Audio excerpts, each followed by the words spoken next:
नमस्कार, good morning all of you.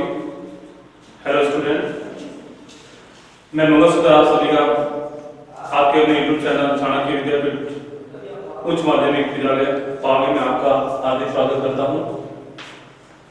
मैं आपको पढ़ाने वाला हूं फिजिक्स, भौतिक विज्ञान पढ़ाने वाला हूं और 12th की फिजिक्स अपन स्टार्ट कर रहे हैं। और इससे पहले आपने 11th के अंदर जो पढ़ रखा है, यदि आपने 11th का इतना अच्छा से नहीं कर रखा है तो भी कोई टेंशन वाली बात नहीं है। यहाँ पे 12वीं की जो फिजिक्स है वो 11th से बिल्कुल ही अलग होने वाली है। थोड़ा बहुत इसका बेसिक इससे लिंक है, तो मैं आपको बिल्कुल एक जीरो लेवल से स्टार्ट करूंगा। चलिए बच्चों, अपन स्टार्ट करते हैं। और सबसे पहले हमारा जो टॉपिक है वो है हमारा स्थिर विद्युतिकी। फिजिक्स का पहला जो चैप्टर है उसका नाम है स्थिर विद्युतिकी, इलेक्ट्रोस्टैटिक्स। हम जो बात करेंगे सबसे पहले वो इलेक्ट्रोस्टैटिक्स के बारे में बात करेंगे। इलेक्ट्रोस्टैटिक्स क्या है, इसको पढ़ने से पहले अपन को थोड़ा बहुत जानकारी आवेश के बारे में भी होनी चाहिए कि आवेश क्या है। वैसे आपने छोटी क्लासों के अंदर पढ़ रखा है कि आवेश, छोटी 9th और 10th के अंदर आपने पढ़ रखा होगा, आवेश के बारे में पढ़ रखा होगा। आवेश दो प्रकार का होता है, धनात्मक आवेश है और एक ऋणात्मक आवेश है।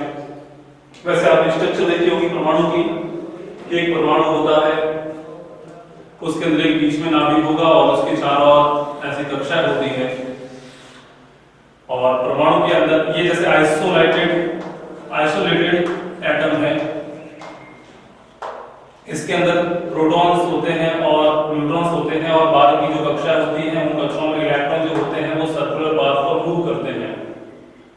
और हमें ये भी पता है कि इलेक्ट्रॉन पे होता है वो नेगेटिव चार्ज होता है और प्रोटॉन पे होता है वो पॉजिटिव चार्ज होता है। यानी कि हमने छोटी क्लासों के अंदर पढ़ रखा आवेश दो प्रकार का है, एक होता है पॉजिटिव चार्ज और एक होता है नेगेटिव चार्ज।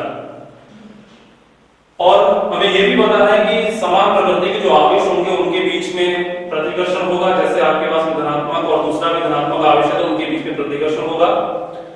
और असमान प्रकृति के आवेश है, जैसे एक आपने धनात्मक आवेश ले लिया और एक ऋणात्मक आवेश ले लिया, तो उनके बीच में अट्रैक्शन होगा, आकर्षण होगा। ठीक है, अब अपन आवेश के बारे में देखेंगे कि आवेश जब स्थिर होगा तो क्या होगा और गतिशील होगा तो क्या होगा। जब कोई आवेश होता है जो स्थिर होता है तो उससे अपन बात करेंगे। इसके अंदर जब आवेश स्थिर होगा तो कौन कौन से फिनोमेना हो सकते हैं, जैसे विद्युत विभव है, विद्युत स्थितिज ऊर्जा है, कूलाम्ब बल है, वो सारे के सारे हम इसके अंदर स्टडी करेंगे इलेक्ट्रोस्टैटिक्स के अंदर कि जब आवेश स्थिर होगा तो कौन कौन से फिनोमेना हो सकते हैं, उनकी जो डिस्कशन करेंगे वो अपन इलेक्ट्रोस्टैटिक्स के अंतर्गत करेंगे। और ऐसा कैसा इलेक्ट्रॉन्स यदि मोशन के अंदर है, कोई भी चार्ज है वो मोशन के अंदर है, मूव कर रहा है, तो उसका जो स्टडी करेंगे वो अपन इलेक्ट्रोडायनेमिक्स के अंदर करेंगे। और इलेक्ट्रोस्टैटिक्स के अंदर हम सबसे पहले जो डिस्कस करेंगे वो इलेक्ट्रोस्टैटिक्स के अंदर करेंगे और उसके बाद में अपन करेंगे वो इलेक्ट्रोडायनेमिक्स के अंदर। और उसके अंदर भी हमारे बहुत सारे टॉपिक्स देखने हैं, जैसे इलेक्ट्रिक करंट है, विद्युत धारा है, विद्युत धारा की चुंबकीय प्रभाव है, प्रत्यावर्ती धारा है, इनके बारे में बात करेंगे। और कहीं ना कहीं हम ये देख रहे हैं कि मतलब जो 12वीं का जो ज्यादातर जो पोर्शन है 50% टू 60% ज्यादातर जो पोर्शन है वो कहीं ना कहीं आवेश से रिलेटेड है। और आगे हम बात करते हैं कि आवेश जब स्थिर होगा तो क्या उत्पन्न होगा, आवेश जब गतिशील होगा तो क्या उत्पन्न होगा। तो यहां पर दो संभावना हो सकती है। जब आवेश स्थिर अवस्था के अंदर होगा, जब आवेश स्थिर अवस्था के अंदर है तो विद्युत क्षेत्र उत्पन्न होगा, तो विद्युत क्षेत्र उत्पन्न होगा। और आवेश यदि गतिशील है, आवेश यदि मोशन के है, अंडर मोशन या मूव कर रहा है, तो उसके अंदर क्या क्या संभावना हो सकती है। यहां पर दो संभावनाएं बन सकती हैं। देखिए, जब कोई भी पार्टिकल्स होता है, मूव करता है, तो उसकी दो संभावना हो सकती है, या तो उसका एक्सेलरेशन 0 हो, उसका त्वरण 0 हो, त्वरण उसका 0 हो, या फिर उसका त्वरण 0 नहीं हो। कहने का मतलब यह है कि त्वरण 0 होने का मतलब उसकी चाल है वो क्या है, नियत है। तो क्या होगा, एक्सेलरेशन 0 के बराबर नहीं है, इसका मतलब उस पार्टिकल्स के अंदर कोई ना कोई एक्सेलरेशन है, यानी कि उसकी चाल है वो कैसी है, परिवर्ती है। जब चाल परिवर्ती होगी तो क्या होगा, उसके बारे में देखेंगे अपन। देखिए, जब आवेश स्थिर होगा तो विद्युत क्षेत्र उत्पन्न करेगा, और जब आवेश गतिशील अवस्था के अंदर होगा तो दो संभावनाएं बनेगी, एक बनेगी तुरंत जीरो हो यानी कि चार्ज नियत हो, उस कंडीशन में विद्युत क्षेत्र तो उत्पन्न होगा ही होगा, उसके साथ में एक और क्षेत्र उत्पन्न होगा और वो है चुंबकीय क्षेत्र। विद्युत क्षेत्र के साथ साथ में मैग्नेटिक फील्ड भी प्रोड्यूस होगा, चुंबकीय क्षेत्र भी उत्पन्न होगा। यदि थोड़ा आपका जीरो के बराबर नहीं है यानी कि चार्ज है, पार्टिकल्स की मतलब जो चार्ज है उसकी मूव हो रही मतलब बदल रही है, तो विद्युत क्षेत्र तो उत्पन्न होगा ही होगा, उसके साथ साथ में चुंबकीय क्षेत्र भी उत्पन्न होगा ही होगा, और उसके साथ साथ में विद्युत चुंबकीय विकिरणें भी उत्सर्जित होती है, विद्युत चुंबकीय विकिरणें भी उत्सर्जित होती हैं। इस तरीके से अपन वन बाय वन करके सभी के बारे में देखेंगे। चलिए स्टार्ट करते हैं अपन आवेश स्थिर विद्युतिकी के बारे में। सबसे पहले अपन बात करेंगे वो करेंगे स्थिर विद्युतिकी के अंदर। स्थिर विद्युतिकी क्या है?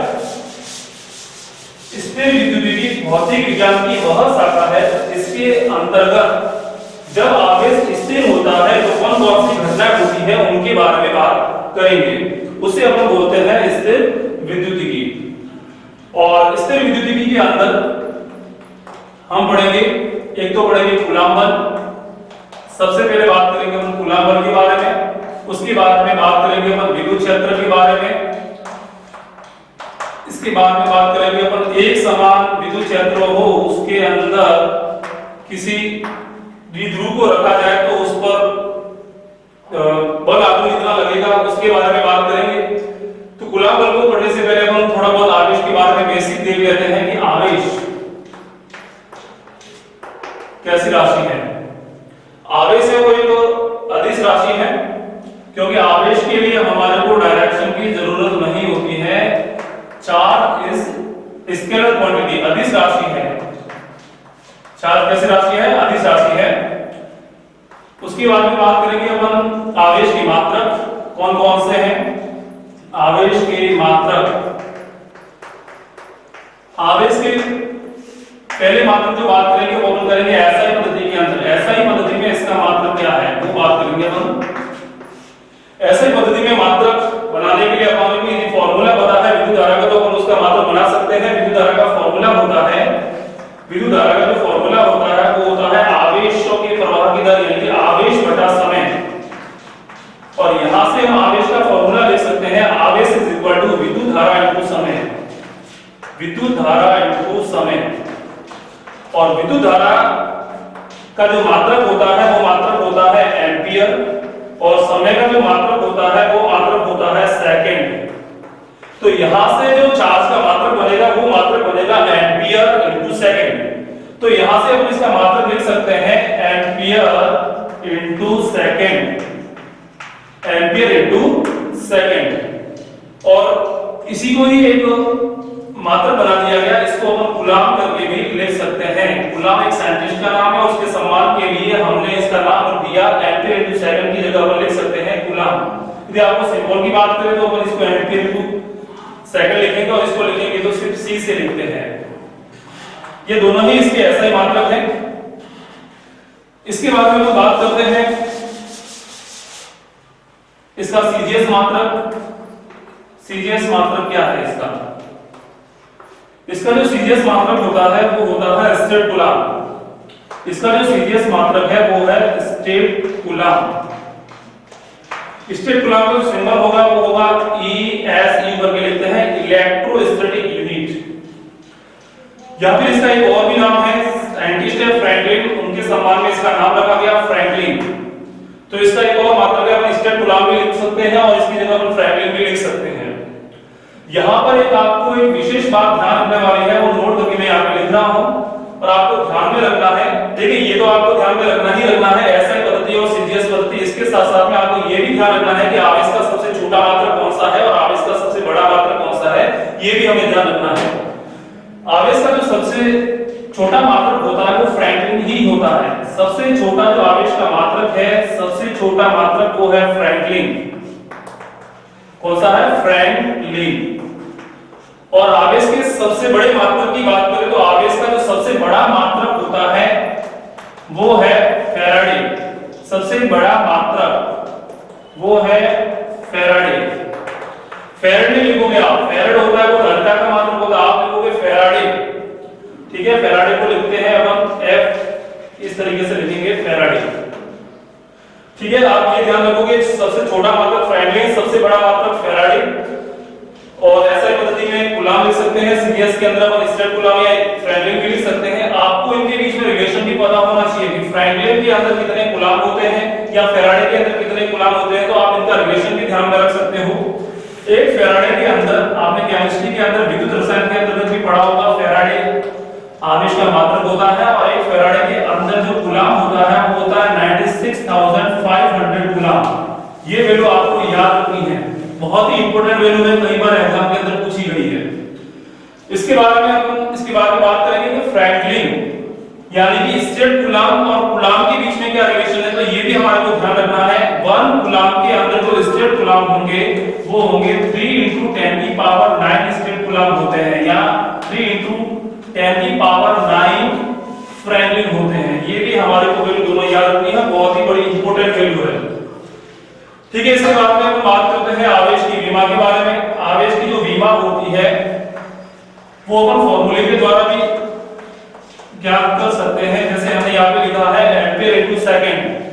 देखिए एम्पीयर जो होता है वो भी एक मूल मात्रक है और सेकंड है वो भी मूल मात्रक है, तो इसलिए हम विमा बना सकते हैं। देखिए जो एम्पीयर होता है यानी कि विद्युत धारा और विद्युत धारा की जो विमा होती है वो हम ए से लिखते हैं, और सेकंड है वो समय का मात्रक है, और जब भी समय आएगा तो उसके लिए जो अपन विमा काम में लेते हैं वो अपन टी काम में लेते हैं। धारा के लिए ए काम में लेंगे, समय के लिए टी काम में लेंगे। क्योंकि यहाँ पर एम्पीयर भी एक बार आ रहा है, सेकंड भी एक बार आ रहा है, तो हम यहाँ पे लिख सकते हैं A1 T1।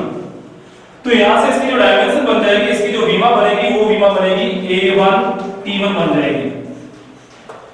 ठीक है, इसके बाद में अपन बात करते हैं आगे है वो आवेश को कौन कौन से मेथड है, कितने मेथड से अपन इसको जनरेट कर सकते हैं। यहाँ पर हम इसके मेथड के बारे में बात करेंगे। आवेश को उत्पन्न करने की विधियां, आवेश को उत्पन्न करने की 3 विधियां हैं, 1 बाय 1 करके सभी की हम स्टडी करेंगे। सबसे पहले जो आवेश उत्पन्न करने की जो विधि है वो है घर्षण के द्वारा। पहले टॉपिक लिख लेता हूं यहाँ पे, आवेश उत्पन्न करने की विधियां, 3 विधियां। Produce, method of producing charge. पहले जो अपन लिखेंगे वो है घर्षण द्वारा, बाय फ्रिक्शन। सबसे पहला जो मेथड है वो है बाय फ्रिक्शन, यानी कि अपन घर्षण के द्वारा अपन कैसे आवेश को पैदा कर सकते हैं। डेली लाइफ के अंदर हमने बहुत सारे ऐसे एग्जांपल दे रखे हैं जहां पर अपन कहीं ना कहीं आवेश को देख सकते हैं। जैसे अपन क्या करते हैं, जैसे बाल बनाते हैं अपन, और बाल बनाने के बाद में अपन क्या करते हैं, कंघी को बालों के ऊपर लेके आते हैं, तो हम देखते हैं कि बाल होते हैं वो खड़े हो जाते हैं। इसका जो कारण होता है वो कारण होता है कंघी और बालों के बीच में अट्रैक्शन होता है, और उसकी वजह से बाल खड़े हो जाते हैं। ऐसा क्यों हुआ? ऐसा इसलिए हुआ क्योंकि जब कोई भी जो वस्तु है उन दोनों वस्तुओं को आपस में अपन रब करते हैं, यानी कि आपस में रगड़ते हैं। जैसे कोई भी पार्टिकल्स है, ये एक वस्तु A है, एक वस्तु B है, दोनों पार्टिकल्स को आप आपस में रब करोगे, यानी कि आप दोनों को घिसोगे या रगड़ करोगे दोनों के बीच में, तो क्या होता है कि इलेक्ट्रॉन जो होता है, इलेक्ट्रॉन का ट्रांसफर होता है। एक वस्तु से दूसरी वस्तु पर इलेक्ट्रॉन ट्रांसफर होता है। जैसे मैं मान लेता हूं यहाँ पर जो इलेक्ट्रॉन था वो इलेक्ट्रॉन B से A में चला गया, B से A में चला जाएगा तो क्या होगा A पर, और हमें ये भी पता है कि जिस वस्तु पर इलेक्ट्रॉन आता है वो नेगेटिव वस्तु बन जाती है, और जिससे इलेक्ट्रॉन निकलता है वो पॉजिटिव वस्तु बन जाती है। तो यहाँ पर ये जो वस्तु है वो बन जाएगी आपकी नेगेटिव, और यहाँ पर जो B वस्तु है वो बन जाएगी पॉजिटिव, क्योंकि इलेक्ट्रॉन यहाँ से निकला है इसलिए यहाँ पर पॉजिटिव आ जाएगा, यहाँ पर इलेक्ट्रॉन आया है इसलिए यहाँ पर नेगेटिव आ जाएगा। और इस तरीके से एक वस्तु है वो धनावेशित बन जाती है और एक वस्तु है वो ऋणावेशित बन जाती है। और दोनों वस्तुओं को जब आप कांटेक्ट में लाओगे, दोनों को आप पास में लेके आओगे, तो दोनों के बीच में अपोजिट चार्ज होने की वजह से दोनों एक दूसरे को आकर्षित करने लगती हैं। तो इस तरीके से हम देख सकते हैं कि घर्षण के द्वारा आवेश को पैदा किया जा सकता है। आगे दूसरा जो मेथड है वो दूसरा मेथड है चालन के द्वारा। आप चालन के द्वारा भी आवेश को पैदा कर सकते हैं बाय कंडक्शन। सेकंड जो मेथड है वो है बाय कंडक्शन। देखिए चालन के द्वारा आपको आवेश किसी वस्तु पर लाना है, तो इसके लिए की आवश्यकता होगी और जो दूसरी वस्तु है वो पहले से ही आवेशित होनी चाहिए, ये यहाँ पर जरूरी है। जैसे मेरे पास में एक गोला है, जैसे ये गोला, इसको मेरे को आवेशित करना है, तो इसको आवेशित करने के लिए मैं क्या करूंगा, एक दूसरी वस्तु लेके आऊंगा जो पहले से ही आवेशित है। जैसे मैं दूसरी वस्तु लेके आ गया, ये बी, मेरे को ये पहले से ही आवेशित है।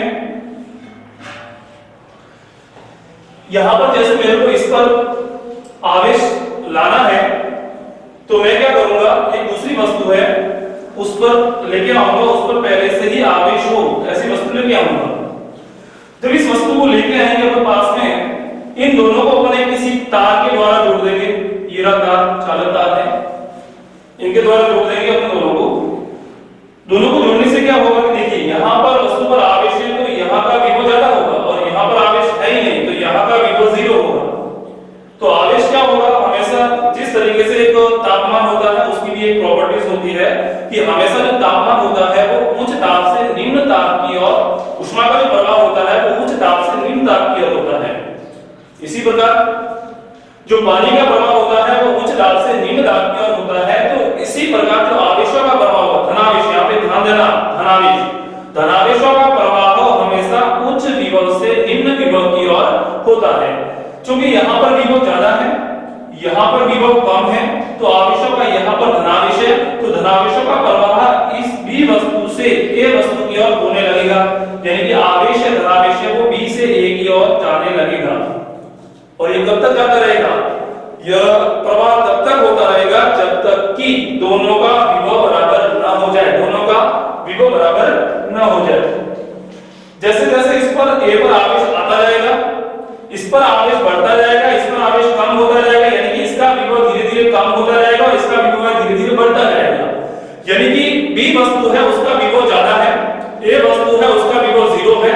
धीरे धीरे क्या होगा कि ए वस्तु का जो आवेश है, मतलब ए वस्तु का जो विभव है वो धीरे धीरे बढ़ेगा ऐसे, और बी का जो विभव है वो धीरे धीरे कम होता जाएगा, और एक ऐसी कंडीशन आएगी कि दोनों जो है वो क्या हो जाएंगे, दोनों का विभव बराबर हो जाएगा, दोनों लेवल में आ जाएंगे। उस कंडीशन में आवेशों का जो प्रवाह है वो स्वतः ही रुक जाएगा, और उसके बाद में हम इन दोनों को अलग कर देंगे। तो यहां से देख सकते हैं कि जो ए गोला है उस पर भी क्या आ गया है, आवेश आ गया है, और बी पर तो पहले से ही आवेश था। इस प्रकार जो एक गोला पहले से ही अनावेशित था उसको हमने क्या कर दिया, चालन के द्वारा हमने इसको आवेशित कर दिया है। आगे बात करेंगे अपन, तीसरा मेथड है इसका, उसके बाद में बात करेंगे। इतना कोई खास इंपॉर्टेंट नहीं है, लेकिन हमारे को बेसिक से स्टार्ट करना है, एकदम 0 से स्टार्ट करना है, इसलिए हम इनके बारे में भी देखेंगे। तीसरा है प्रेरण के द्वारा, प्रेरण के द्वारा, बाय इंडक्शन, बाय इंडक्शन, प्रेरण के द्वारा आवेश को कैसे अपन एक वस्तु पर ला सकते हैं। इसके लिए आपको नेसेसरी कंडीशन है, आपको यहाँ पर जिस तरीके से हम चालन के द्वारा आवेश पैदा कर रहे थे, इसी प्रकार यहाँ पर भी आवेश को पैदा करने के लिए हम क्या करेंगे, दूसरी वस्तु लेके आएंगे जो पहले से ही आवेशित हो। जैसे मेरे पास में ये गोला है कि इस गोले पर हमारे को चार्ज लाना है, ए गोले पर, तो यहाँ पर चार्ज लाने के लिए हम क्या करेंगे, दूसरी वस्तु लेके आएंगे जो पहले से ही आवेशित हो, पहले से ही चार्ज हो। यहाँ पर मैं लेके आ रहा हूँ, छड़ लेके आया, ये छड़ जो पहले से क्या है, धनावेशित है, पहले से ही धनावेशित है। जैसे ही इस धनावेशित छड़ को मैं इस अनावेशित वस्तु ए के समीप में लेके आऊंगा तो क्या होगा, प्रेरण होगा। प्रेरण का मतलब होता है इसकी वजह से इसके अंदर आवेश आ जाना। कैसे आएगा, देखिए इसके अंदर जो भी इलेक्ट्रॉन्स होंगे ए के अंदर, वो इलेक्ट्रॉन क्या होंगे, इस प्लस की वजह से आकर्षित होंगे। आकर्षित होगा तो क्या होगा, इलेक्ट्रॉन, ये वाला जो गोला है ना, इसकी ये वाली जो सतह है, यहाँ पर इलेक्ट्रॉन ऐसे आते जाएंगे, जमा होने लगेंगे। इधर वाले इलेक्ट्रॉन भी जब इधर आ गए तो इधर कौन सा चार्ज जोड़ेंगे, पॉजिटिव चार्ज, यहाँ पर आ जाएगा धनावेश आ जाएगा। देखिए यहाँ पर जो गोला है, एक गोला, इस एक गोले के अंदर दोनों सतह में देखिए, एक सतह पर ये जो सतह है यहाँ पर नेगेटिव चार्ज आया है और यहाँ पर आया है वो पॉजिटिव चार्ज आया है, यानी कि दोनों प्रकार की अभी भी वस्तु क्या है हमारी, न्यूट्रल है, अभी भी आवेशित नहीं हुई, क्योंकि जितना नेगेटिव था उतना ही पॉजिटिव है। कुल मिलाकर के उस पर आवेश की बात करेंगे तो आवेश 0 है, आवेशित नहीं हुई अभी। तो हम क्या करेंगे, ये वाला जो आवेश है, इस वाले आवेश को हम पृथ्वी में डाल देते हैं, और पृथ्वी में डालने के लिए हम क्या करते हैं, भू संपर्कित करते हैं, यानी कि अर्थिंग करते हैं। अर्थिंग कर देंगे। अर्थिंग करने से क्या होगा, ये जो पॉजिटिव चार्ज है, ये पॉजिटिव चार्ज पृथ्वी के अंदर चला जाएगा, ग्राउंड के अंदर चला जाएगा। और ग्राउंड के अंदर चले जाने के बाद में हमारे पास में केवल ये जो गोला है, इस गोले के अंदर नेगेटिव चार्ज ही रहेगा।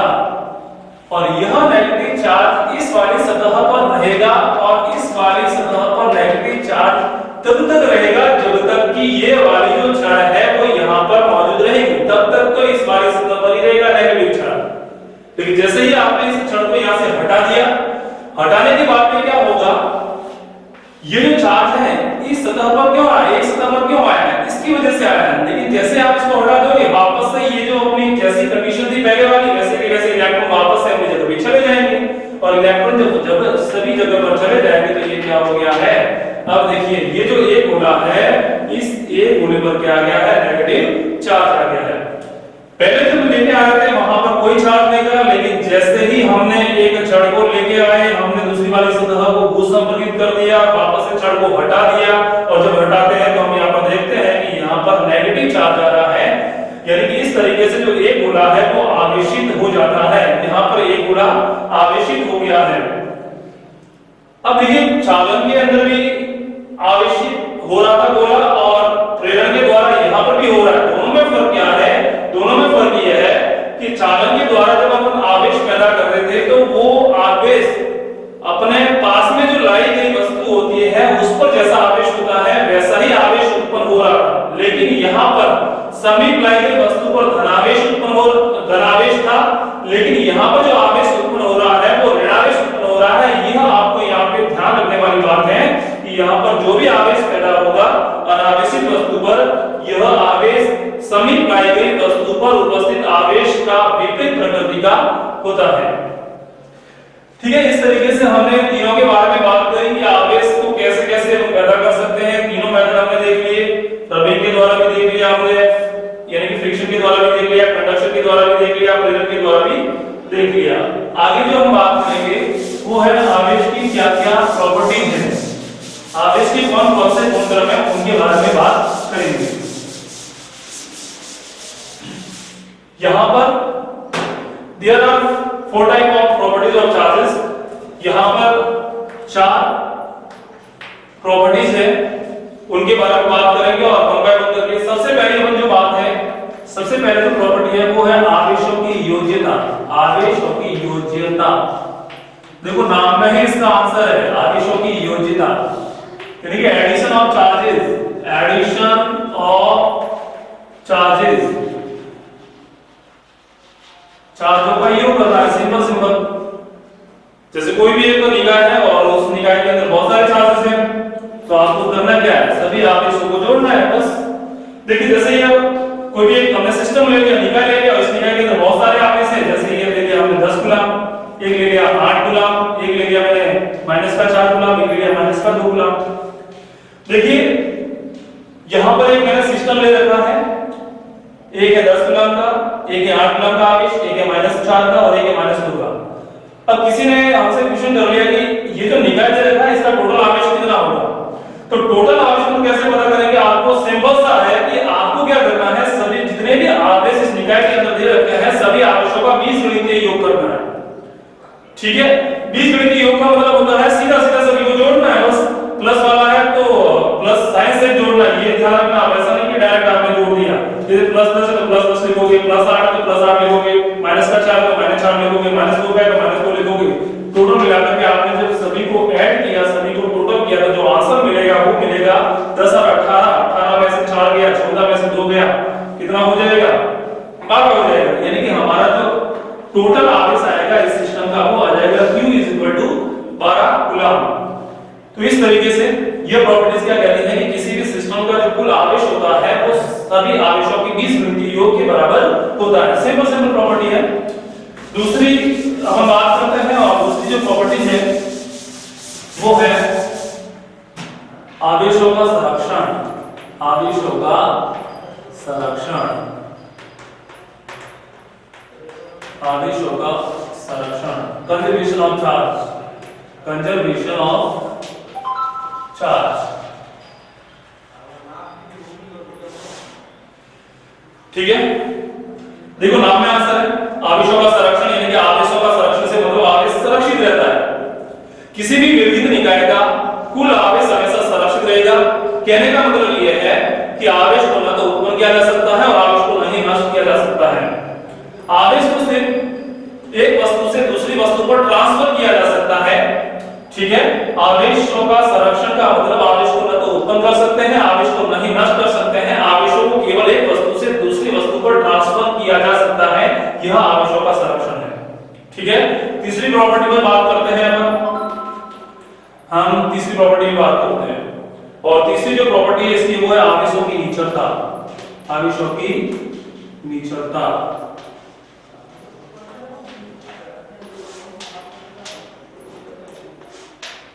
इनवेरियंस ऑफ चार्जेस, यानी कि इसकी जो वैल्यू है वो नहीं बदलती। देखो नाम में उत्तर है, नी यानी नहीं, चर यानी चर का मतलब होता है वेरिएबल, यानी कि जो वैल्यू बदलती है उसे बोलते हैं चर। यानी नहीं, वैल्यू नहीं बदलेगी, यानी कि आवेशों की निचरता का मतलब आवेशों की जो वैल्यू है, यानी कि आवेशों का जो परिमाण है वो हमेशा क्या रहेगा, कांस्टेंट रहेगा। कैसे? आवेशों का जो परिमाण होगा वो आवेशों की गति पर डिपेंड नहीं करेगा। आवेश स्थिर है तो भी आवेश का परिमाण जो है वही रहेगा, आवेश की गति कर रहा है तो भी आवेश का परिमाण जो है वही रहेगा। अब निर्देश तंत्र भी स्थिर है तो भी आवेश का परिमाण वही रहेगा, और यदि निर्देश तंत्र गति कर रहा है तो भी आवेश का जो परिमाण है क्या रहेगा, नियत रहेगा। यानी हम कह सकते हैं कि आवेशों का जो परिमाण है वो आवेशों की गति या फिर निर्देश तंत्र की गति से स्वतंत्र होता है, यानी कि आवेशों का परिमाण हमेशा नियत रहता है, कभी भी नहीं बदलता है, ये आप ध्यान रखोगे। चौथी प्रॉपर्टी है वो है आवेश का क्वांटा। आवेश का क्वांटा, और यह एग्जाम के पॉइंट ऑफ व्यू से बहुत ज्यादा इंपॉर्टेंट है, इससे कभी-कभार आपका न्यूमेरिकल्स बन सकता है, बहुत इंपॉर्टेंट आवेश का क्वांटा। ठीक है, क्वांटा का मतलब क्या है, सिंपल मतलब होता है क्वांटा का मतलब होता है पैकेट्स। क्वांटा को हम पैकेट्स भी कह सकते हैं, बंडल भी कह सकते हैं, पैकेट्स बंडल। ठीक है, कैसे? जिस तरीके, देखो आवेश का क्वांटा से क्या मतलब है, जिस तरीके से कोई एक पैकेट होता है, जैसे अपन पैकेट की बात करें, जैसे एक बिस्किट का पैकेट है, और बिस्किट का जो पैकेट है उसके अंदर जो बिस्किट की जो संख्या है वो 20 है। ठीक है, और जैसे आप किसी दुकानदार के पास में गए और आपने बोला कि मेरे को बिस्किट के पैकेट चाहिए, तो वो बिस्किट का पैकेट देगा कि बिस्किट निकाल के देगा, वो सीधा आपको बिस्किट का पैकेट देगा। वो क्या देगा, या तो एक बिस्किट का पैकेट देगा, या 2 पैकेट देगा, या 3 पैकेट देगा, या 4 पैकेट देगा। कहने का मतलब ये है कि आप वहां से मतलब बिस्किट है, आप मतलब अलग-अलग नहीं ले सकते। आपको यदि लेना भी है तो आप पूरा पैकेट ले सकते हो, आप अलग-अलग नहीं ले सकते उसके अंदर। आपको जैसे 15 चाहिए तो वो आपको नहीं दे सकता। तो यहाँ भी यही है कि जब कोई भी एक वस्तु है, जैसे ये वस्तु है A और एक वस्तु है B, यहाँ से जब भी इलेक्ट्रॉन इस पर ट्रांसफर होगा तो कभी भी मतलब ऐसे हमेशा एक क्वांटा के रूप में आएगा, और ये जो क्वांटा यानी पैकेट के रूप में आएगा, और इलेक्ट्रॉन का जो एक पैकेट होता है उस पैकेट के अंदर जो इलेक्ट्रॉनों की संख्या होती है वो संख्या होती है 1.6 × 10⁻⁻19 कूलम। ये फिक्स संख्या है, एक पैकेट होगा ये इलेक्ट्रॉन का। जब भी आएगा, एक इलेक्ट्रॉन का पैकेट आ गया, 2 इलेक्ट्रॉन का पैकेट आ गया, 3 इलेक्ट्रॉन का पैकेट आएगा, ऐसे ही आएगा। कभी भी आपको जैसे चाहिए कि सर मेरे को तो 1.5 × 10⁻⁻19 चाहिए, नहीं दे सकता वो आएगा, तो हमेशा इसका पूरा गुणा आएगा, या तो इसका एक पैकेट, इसका 2 पैकेट, इसका 3 पैकेट। कैसे? देखिए Q बराबर, यानी किसी भी वस्तु पर जब चार्ज आएगा वो या तो E के बराबर आएगा, 1 E, या फिर 2 E आ जाएगा, या फिर 3 E आ जाएगा, या फिर 4 E आएगा, ऐसे आएगा। ऐसा नहीं कि आपको 4.5 E चाहिए, नहीं मिलेगा। यानी कि हमेशा जो आवेशों का ट्रांसफर होगा वो आवेशों के क्वांटा के रूप में होगा, और आवेश का जो एक क्वांटा होता है, यह एक क्वांटा एक इलेक्ट्रॉन के जो आवेश होता है उसके बराबर होता है, और एक इलेक्ट्रॉन के जो आवेश होता है वो 1.6 × 10⁻⁻19 कूलम होता है। आप E की वैल्यू याद रखोगे, आपको पूरी वैल्यू बार-बार नहीं लिखनी है, आपको सिंपल है कि 1.6 × 10⁻⁻19 जहां पे भी लिखना है आप वहां पर E भी लिख सकते हो। ठीक है, तो आप जब भी लिखोगे तो आप E लिखोगे, या 2E, या 3E, या 4E, ऐसे लिखोगे। अब यदि किसी वस्तु पर इलेक्ट्रॉन आ रहा है तो यह जो चार्ज आएगा वो नेगेटिव में आएगा, या किसी से इलेक्ट्रॉन बाहर निकल रहा है तो जो चार्ज आएगा वो पॉजिटिव में आएगा। यानी कि जब कभी भी किसी भी वस्तु पर अपन चार्ज लिखेंगे तो क्या लिखेंगे, या तो अपन जैसे 4 इलेक्ट्रॉन निकल रहा है तो अपन लिखेंगे +4E, या किसी वस्तु पर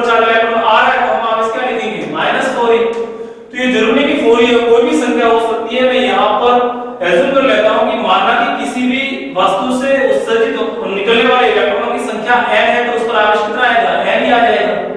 यदि कोई वस्तु इलेक्ट्रॉन ले रही है इलेक्ट्रॉन, तो उस पर जो चार्ज आएगा वो कितना आएगा, माइनस का n ही आ जाएगा। यानी कि यहां से हम एक जनरल फार्मूला लिख सकते हैं कि किसी भी वस्तु पर जो आवेश होता है Q इज इक्वल टू, वो प्लस में भी हो सकता है और माइनस में भी हो सकता है, और किसके रूप में होगा, n के रूप में होगा। और यही आवेश का क्या है, क्वांटा है।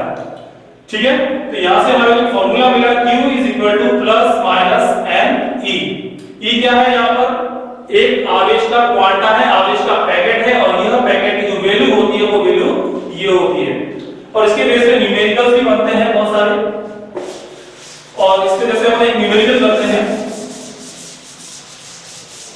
एक न्यूमेरिकल है आपके पास, वो है जैसे मैंने आपको एक सवाल दे दिया कि कोई वस्तु है, किसी वस्तु को 1 कूलम से धनावेशित करने के लिए, किसी वस्तु को 1 कूलम से धनावेशित करने के लिए, आपको कोई वस्तु है उस पर 1 कूलम आवेश लाना है, धनावेशित करने के लिए 1 कूलम से धनावेशित करने के लिए उसके अंदर से, देखो धनावेशित करना है तो इलेक्ट्रॉन निकालना पड़ेगा, इलेक्ट्रॉन देना पड़ेगा, पर धनावेशित करना है तो इलेक्ट्रॉन निकालना पड़ेगा। यानी उस पर 1 कूलम धनावेश लाना है तो कितने इलेक्ट्रॉन निकालने पड़ेंगे, किसी वस्तु को 1 कूलम से धनावेशित करने के लिए कितने इलेक्ट्रॉन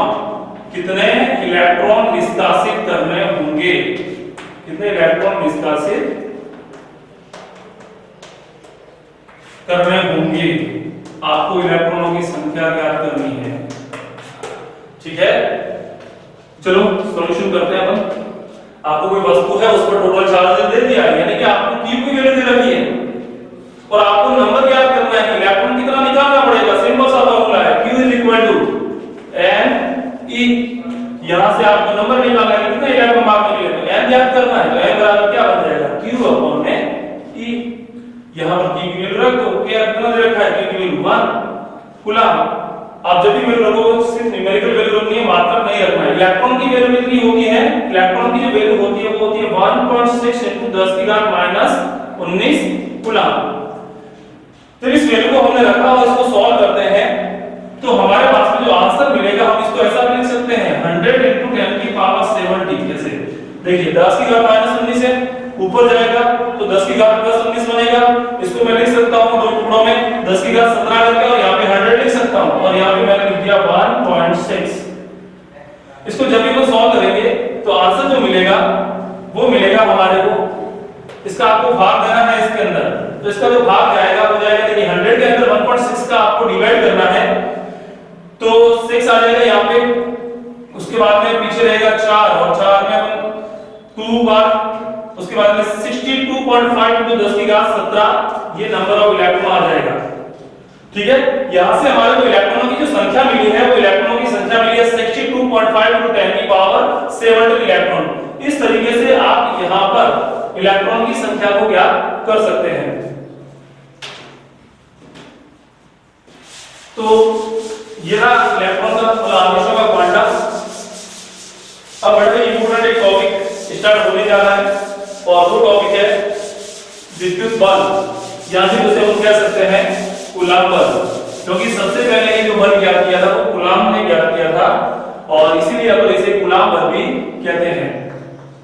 तो सबसे पहले अपन जो पढ़ेंगे वो है, बहुत ही इंपॉर्टेंट है, कूलम बल, कूलम फोर्स।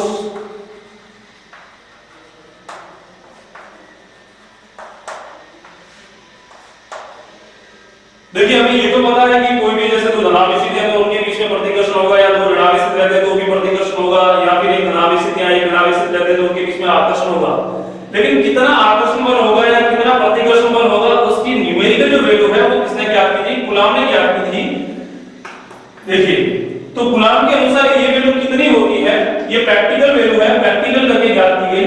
जैसे कोई भी एक वस्तु मैंने ले ली, जैसे इस पर धनावेश है और दूसरी ओर मैंने ले ली, और इस पर जो धनावेश है वो मैंने मान लिया Q1 है, और दूसरी वस्तु और मैंने ले ली, इस पर जो आवेश है उसको मैंने मान लिया Q2 है।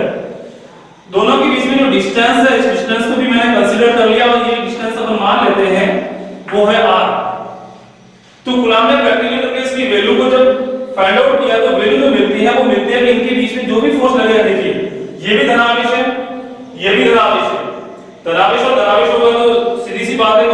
प्रतिकर्षण बल लगेगा, कितना लगेगा, तो ये जो डिपेंड करता है वो डिपेंड करता है F समानुपाती, वो होता है आवेशों का परिमाण, यानी कि ये जो आवेश दे रखा है Q1 और यहाँ पर जो आवेश दे रखा है Q2, इनका परिमाण जितना ज्यादा होगा उनके बीच में बल जो लगने वाला होगा वो भी उतना ही ज्यादा होगा, यानी कि यहाँ से हम लिख सकते हैं F समानुपाती Q1 Q2। एक रिलेशन ये था। दूसरा जो उन्होंने प्रैक्टिकल करके पता लगाया तो उन्हें ये पता चला कि इनके बीच में जो लगने वाला जो फोर्स होता है वो डिस्टेंस पे भी डिपेंड करता है, इनके बीच में जो दूरी है उन पे भी डिपेंड करेगा, और ये दूरी पे जो डिपेंड करता है वो इस तरीके से डिपेंड करेगा कि F समानुपाती होता है वो होता है r², यानी कि जो डिस्टेंस है उसका वर्ग कीजिए और उसका उल्टा कर दीजिए, यानी कि F जो होता है वो समानुपाती होता है 1/r², यानी कि दूरी के वर्ग के व्युत्क्रमानुपाती होता है। ये था सेकंड। यहां से हमारे को दो इक्वेशन मिलेगी, एक इक्वेशन मिलेगी F समानुपाती Q1 Q2 और दूसरी इक्वेशन मिलेगी F समानुपाती 1/r²।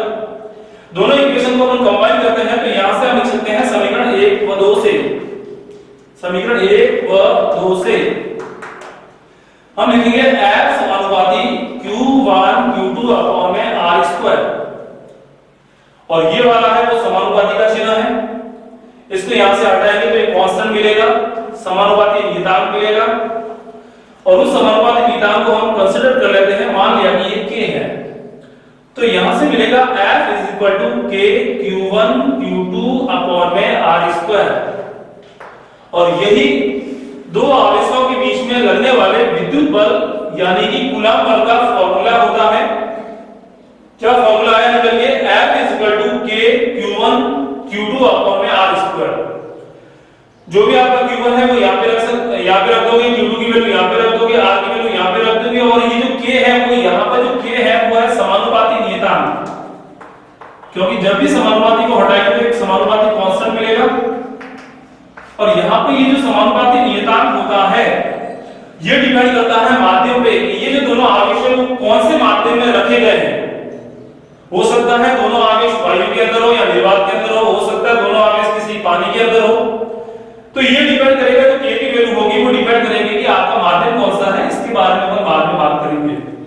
यहां से हमारे को क्या फॉर्मूला मिला कूलम्ब बल का F k Q1 Q2 upon में r²।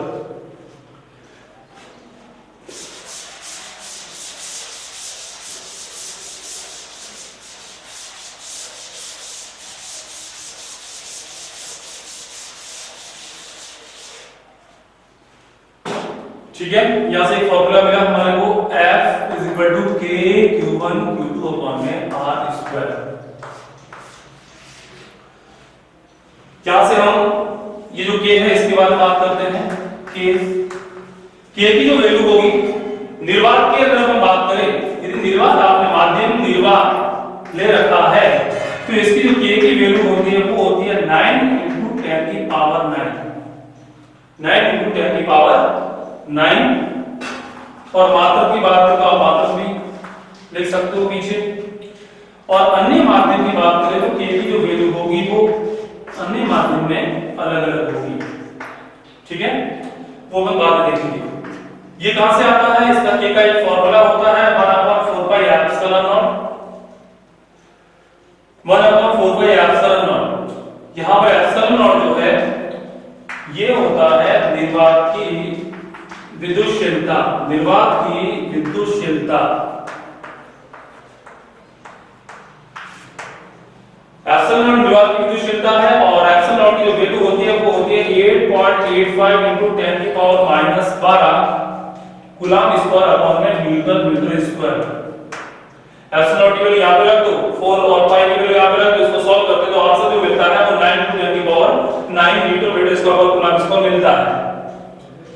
और यदि कोई दूसरा माध्यम होगा तो कैसा क्या लिखेंगे अपन, तो इसके लिए आपको लिखना है k की जगह जब लिखोगे तो वो लिखोगे आप 1/4 पाई एप्सिलॉन लिखोगे, 1/4 पाई एप्सिलॉन लिखोगे। और ये जो एप्सिलॉन होता है वो होता है माध्यम, जो भी आपने माध्यम लिया है वो माध्यम की निर्वात के सापेक्ष, निर्वात के सापेक्ष विद्युतशीलता, माध्यम की निर्वात के सापेक्ष विद्युतशीलता।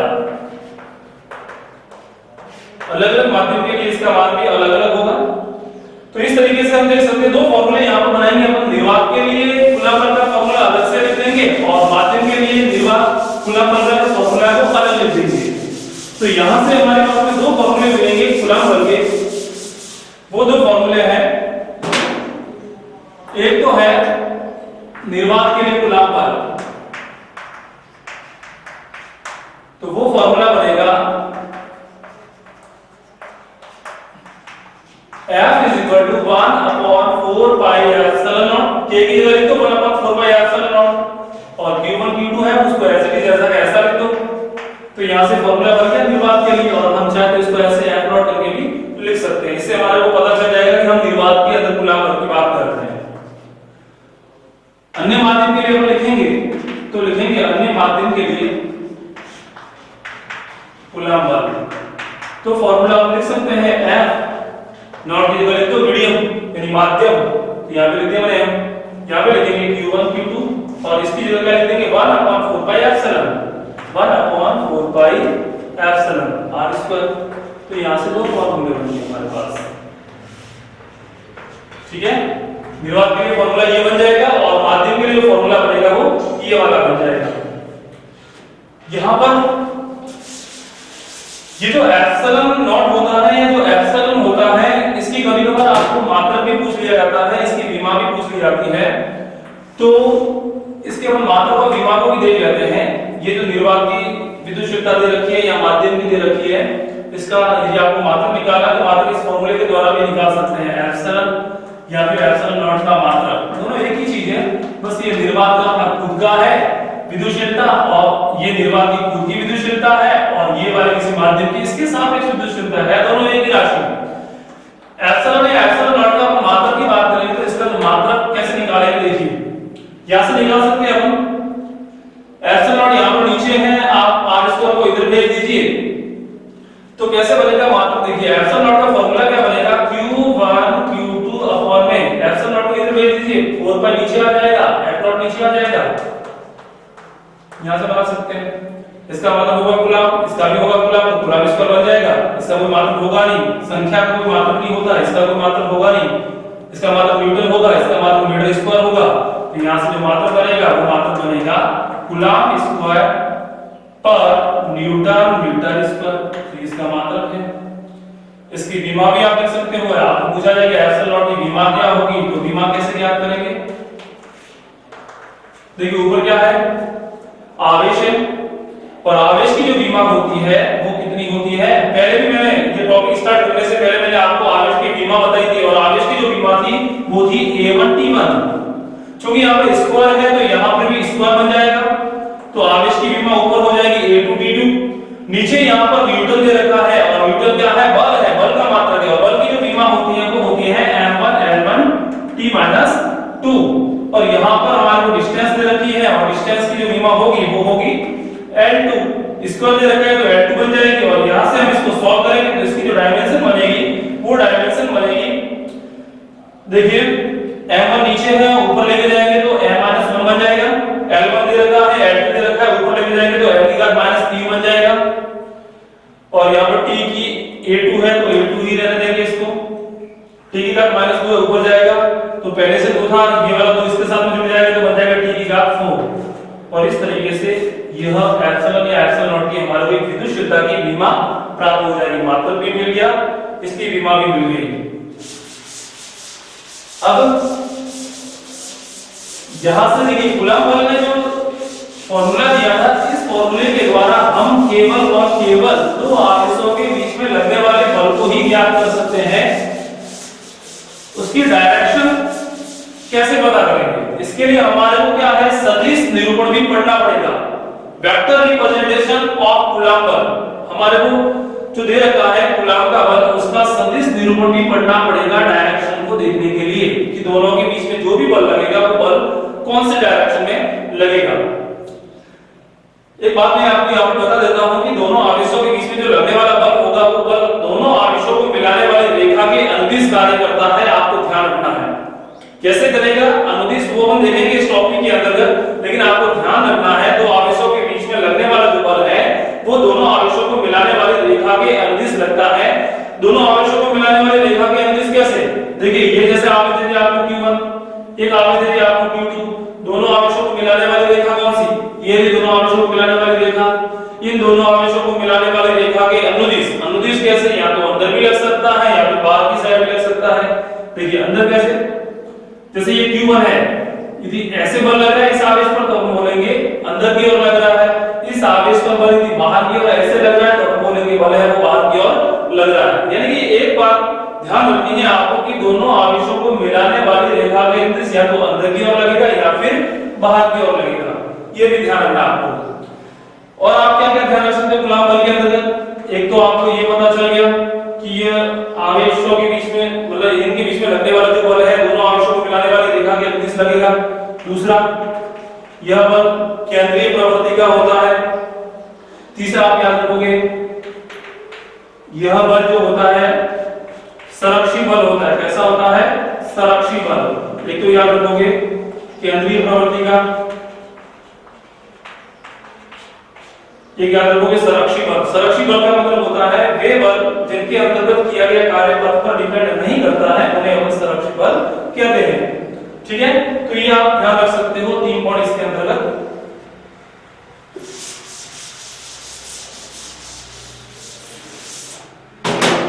अब देखिए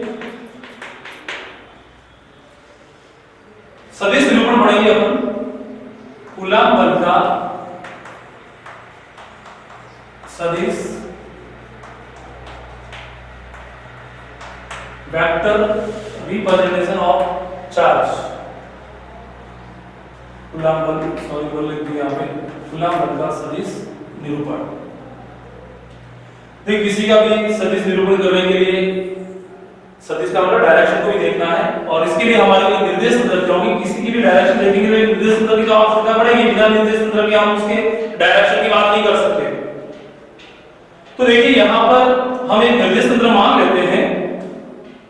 यहां पर ये वाला y अक्ष है और ये यहां पर x अक्ष है। हम मान लेते हैं कि ये कोई निर्देश तंत्र है। यहां पर x अक्ष है, यहां पर y अक्ष है, ये इसका मूल बिंदु है। हमारे पास में दो चार्ज है। एक चार्ज मैंने मान लिया ये वाला जो चार्ज है वो Q1 है और यहां पर जो चार्ज है वो Q2 चार्ज है। ठीक है, अब यहां पर जो चार्ज है तो उसकी पोजीशन बराबर होनी चाहिए, क्योंकि हम पढ़ रहे हैं सदिश निरूपण। सदिश निरूपण का मतलब डायरेक्शन को भी देखना है, हम किसके रेस्पेक्ट बात कर रहे हैं वो भी हमारे को देखना है। और यहां पर Q1 चार्ज दे रखा है तो इसकी मूल बिंदु के सापेक्ष जो पोजीशन है वो मान लेते हैं कि इसकी जो पोजीशन है, इसकी जो डायरेक्शन है वो r1 है, वो इस डायरेक्शन में है। ये जो Q1 है वो कैसे है? इसके सापेक्ष ऐसे है। ये भी मान लेते हैं Q2 जो चार्ज है वो मूल बिंदु के सापेक्ष कैसे है? ऐसे है, इस डायरेक्शन में है। हमने मान लिया ये रहा r2, इसकी डायरेक्शन हमने क्या मान ली? r2 मान ली। अब आपको बोला जाता है कि इनके बीच में जो बल है वो कैसे काम करेगा। देखिए ये रहा Q1 चार्ज, ये रहा Q2 चार्ज। अब देखिए ये भी मैं मान लेता हूं कि ये भी धनावेश है, ये भी धनावेश है और धनावेश को क्या करेगा? प्रतिकर्षित करेगा।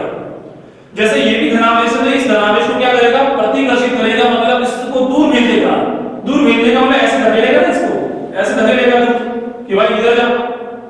और बल कैसे लगेगा? हमेशा दोनों आवेशों को मिलाने वाली रेखा के अनुदिश। और धनावेश है जो कि प्रतिकर्षित करेगा तो ऐसे धकेलेगा बाहर की ओर।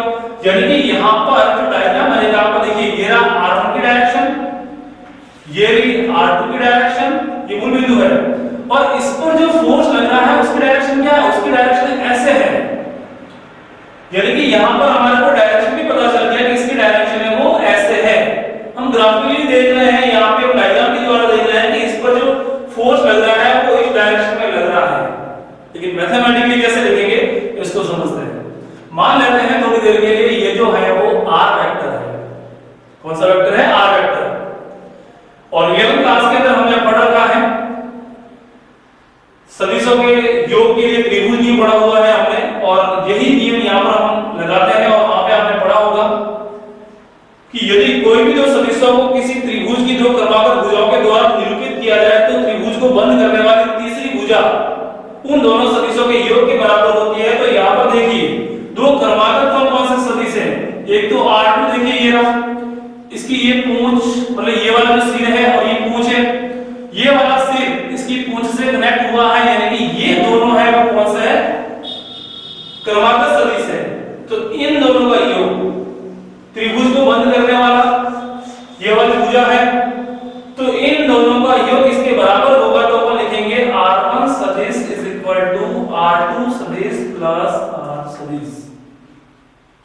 और यहां से मिल जाएगा r सदिश इज इक्वल टू r1 सदिश माइनस r2 सदिश। यहां से लिख सकते हैं r सदिश इज इक्वल टू, इसको शॉर्ट फॉर्म में ऐसे लिख सकते हैं और r12 से लिख देते हैं। इसको समझ जाना है आपको, r12 का मतलब क्या होगा, r1 माइनस r2 वेक्टर। ठीक है, यानी कि हमारे को डायरेक्शन भी पता चल गई, क्या डायरेक्शन है इसकी, r12। ठीक है, ऐसे भी याद रख सकते हो 2 से 1 की ओर, डायरेक्शन 2 से 1 की ओर, ऐसे भी याद रख सकते हो 2 से 1 की ओर।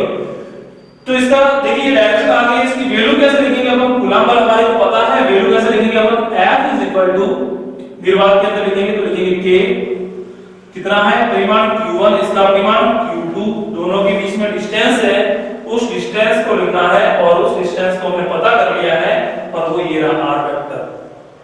जो वेक्टर जो भी राशि होती है इसके अंदर इसका परिमाण भी है और इसके अंदर इसकी डायरेक्शन भी है। हमारे को केवल क्या चाहिए, दूरी चाहिए, हमारे को डायरेक्शन नहीं चाहिए। तो यहाँ पे दूरी कैसे लिखेंगे, इसका मॉड करके लिख लेंगे और ये हमने लिख लिया r12 का मॉड और इसके ऊपर लिख दिया स्क्वायर। यानी कि हमारे को यहाँ पर दूरी चाहिए और दूरी यानी कि हमारे को केवल परिमाण चाहिए और परिमाण लेने के लिए हम क्या कर लेंगे, इसका मॉड ले लेंगे और उसका स्क्वायर कर लेंगे। इसका मतलब हम केवल दूरी की बात कर रहे हैं।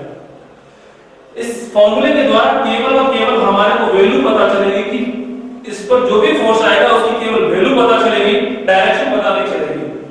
तो डायरेक्शन हमारे को डायरेक्शन नहीं चाहिए तो हम लिख लेंगे ऊपर F सदिश, डायरेक्शन से लिख रहे हैं और डायरेक्शन को शो किसके द्वारा किया जाता है, एकांक सदिश के द्वारा। और इसकी जो डायरेक्शन को ये शो कर रहा है और उसका हम क्या कर लेंगे, एकांक सदिश ले लेंगे, क्योंकि परिमाण तो आ गया, हमारे को केवल दिशा चाहिए और दिशा के लिए हम कौन सा सदिश काम में लेते हैं, एकांक सदिश, और हम ले लेंगे इसका एकांक सदिश। ये हमारे को फॉर्मूला मिला और इसको अपन लिख लेते हैं F1 यानी पहले आवेश पे दूसरे के कारण, इसको हमने नाम दे दिया F12 सदिश बराबर K Q1 Q2 अपॉन में R12 का मॉड का स्क्वायर और R12 ये हमारे को डायरेक्शन शो करेगा। ये आ गई इक्वेशन 1। इस तरीके से हमने क्या किया, दिशा सहित इसका उत्तर लिख दिया कि Q2 आवेश के कारण Q1 आवेश पर जो फोर्स लगेगा वो फोर्स इतना लगेगा। हमारे को चाहिए दूसरे आवेश से भी फोर्स पता करना है कि दूसरे आवेश जो होगा उस पर फोर्स कितना लगेगा। तो दूसरी भी देख लेते हैं। ये रहा दूसरा Q2 और ये रहा Q1। देखिए इस पर फोर्स कौन लगेगा, ये वाला लगेगा फोर्स। कैसे लगाएगा, ऐसे लगाएगा, क्योंकि ये भी धनावेश ये भी धनावेश, ये वाला धनावेश इस धनावेश को प्रतिकर्षित करेगा, ऐसे प्रतिकर्षित करेगा कि भाई दूर जा, दोनों एक दूसरे को प्रतिकर्षित करेगा। जैसे ये प्रतिकर्षित कर रहा था वैसे का वैसे ये भी प्रतिकर्षित करेगा। यानी कि इसकी वजह से इस पे जो फोर्स आएगा उसकी जो डायरेक्शन आएगी वो ये वाली डायरेक्शन आएगी। ठीक है, और ये वाला तो हमें पता है पहले से R2 वेक्टर, ये वाला भी पहले से पता है हमारे को R1 वेक्टर। ठीक है, अब हमारे इसकी मैथमेटिकली देखिए ग्राफ से हमारे को पता चल रहा है कि इस पर जो फोर्स लग रहा है इसकी वजह से वो इस डायरेक्शन में लग रहा है। लेकिन मैथमेटिकली कैसे लिखेंगे उसको समझते हैं। देखिए मैथमेटिकली लिखेंगे अपन, मान लेते हैं कि इसको हमने लिख लिया R वेक्टर और वही मेथड त्रिभुजों के सदिश का योग करने के लिए त्रिभुज वाला योग काम में लेते हैं। तो यहां पर देखिए जो क्रमागत सदिश कौन कौन से हैं, क्रमागत सदिश का कैसे पता करते हैं, इसका जो सिर है वो इसकी पूंछ से कनेक्ट है, तो ये भी पूंछ, तो हम क्या बोलेंगे ये वाला और ये वाला क्रमागत सदिश है। तो अपन लिख देंगे यहां से R सदिश प्लस R1 सदिश, इन दोनों का योग त्रिभुज को बंद करने वाली तीसरी भुजा, ये देखो बंद कर रही है। बंद करने का कैसे पता करोगे, देखिए यहां पे दोनों के बीच में टक्कर हो रही है, ये आती है और ये आती है, दोनों के बीच में टक्कर हो रही है ना, तो ये वाला त्रिभुज को बंद कर रहा है तो R2 के बराबर होगा। और यहां से लिख सकते हैं R सदिश is equal to R2 vector minus R1 vector. Simple है, यहां से मिल जाएगा R vector is equal to R21 vector. देखिए मैथमेटिकली वहां पे क्या मिला था हमारे को R12 वेक्टर, यहां पर क्या मिल रहा है R21 वेक्टर, उसका उल्टा मिल रहा है। यानी कि वहां पे जो डायरेक्शन मिल रही थी यहां पर जो डायरेक्शन मिल रही है पहले वाले डायरेक्शन की उल्टी मिल रही है। यहां पे परिमाण की बात कर रहे हैं तो परिमाण लिखते हैं हम K फॉर्मूला भाई Q1 Q2 दो चार लिखे, Q1 Q2 दोनों के बीच में डिस्टेंस। अब डिस्टेंस कैसे लिखेंगे, जो भी वेक्टर दे रखा है डिस्टेंस क्या होता है, केवल परिमाण होता है, हमारे को इसका परिमाण लेना पड़ेगा और इसका हमने परिमाण ले लिया, ये ले लिया परिमाण, उसका क्या करना है वर्ग। इस फॉर्मूले के द्वारा केवल और केवल हमें वैल्यू मिलेगी, डायरेक्शन नहीं मिलेगी फोर्स की, कि इस पर जो फोर्स लग रहा है उसकी केवल वैल्यू मिलेगी।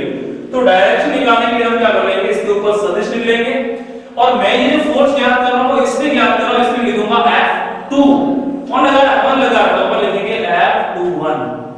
यहां पर क्या लिखा था F12, यहां पर इसका उल्टा F21, ठीक है। और डायरेक्शन हमारे को चाहिए क्योंकि हमारे को केवल इससे वैल्यू मिलेगी, मैग्नीट्यूड मिलेगा, हमारे को डायरेक्शन चाहिए। और डायरेक्शन लेने के लिए हम क्या करते हैं, एकांक सदिश काम में लेते हैं और हम लेंगे इसका एकांक सदिश। इसका जो एकांक सदिश लेंगे तो अपन लिखेंगे R21 क्या, ये मिला हमारे को दूसरा फॉर्मूला। ए का फॉर्मूला ये वाला, यह समीकरण नंबर 2। दोनों को देखिए, ये है पहले आवेश पर लगने वाला बल, पहले आवेश पर कौन लगाएगा, ये वाला, इसके कारण इस पर लगने वाला बल ये रहा और इसके कारण इस पर लगने वाला बल ये रहा।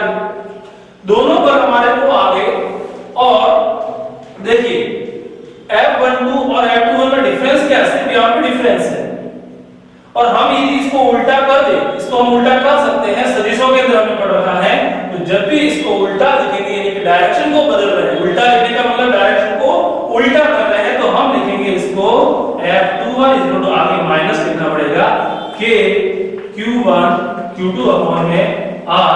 इसको भी आप उल्टा लिख सकते हो, यहां पर कोई फर्क नहीं पड़ेगा क्योंकि मैग्नीट्यूड ले रहे हैं और मैग्नीट्यूड की कोई डायरेक्शन नहीं होती है। तो आप चाहे तो इसको R21 भी लिख सकते हो, चाहे तो आप इसको R12 भी लिख सकते हैं स्क्वायर। और यहां पर लिख देंगे अपन R12 का क्या, यहां पर R21 का क्या, यहां पर है R12 का क्या, ठीक है। इसको समीकरण नंबर 2 मत दो, समीकरण नंबर 2 इसको दे दो। अब देखिए समीकरण 1 और समीकरण 2 को ध्यान से देखिए, यहां पर भी K, यहां पर भी K, Q1 Q2 Q1 Q2, R12 का स्क्वायर R12 का स्क्वायर, R12 का क्या, R12 का क्या। सिर्फ फर्क क्या है, यहां पर आ रहा है पॉजिटिव और यहां पर आ रहा है नेगेटिव। यानी कि एक बहुत ही इंपॉर्टेंट कॉन्सेप्ट हमारे को पता चला कि समीकरण 1 व 2 से हम लिख सकते हैं, क्या लिख सकते हैं कि F12 का मान और F21 का मान, दोनों मान परिमाण में क्या होते हैं, बराबर। लेकिन